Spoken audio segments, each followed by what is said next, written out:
আসসালামু আলাইকুম মুরগি পালিত প্রিয় ভাই বোনের, আশা করি সবাই ভালো আছেন। আজকে আমার ছোট্ট খামারে আবার চলে আসলাম। আর আমাদের নাটোরে আজকে গুড়ি গুড়ি বৃষ্টি হচ্ছে।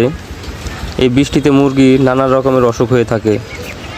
গরুগুলো অনেক ভিজা ভিজা হয়ে গেছে, এগুলো চেঞ্জ করে দেওয়ার দরকার, চেঞ্জ করে দিব। আর ওদিনকার মতো ভুল আজকে করিনি, আজকে বেঁধে নিছি সুন্দর করে দরজাটা। এই যে দেখতে পাচ্ছেন লাল তিনটা আছে, লাল তিনটা দেশি মুরগ। ছোট থেকেই এগুলো বড় করতেছি একসাথে ফার্মির সাথেই। আর ফার্মি আমি আনছিলাম 5 দিনের। এদেরকে রানীক্ষেত যেই টিকাটা বলে ওটা আমাকে দিয়ে বাচ্চাগুলো আমার হাতে ট্রান্সফার করছিল। এই পর্যন্ত আমি আর কোনো টিকা দিই নাই।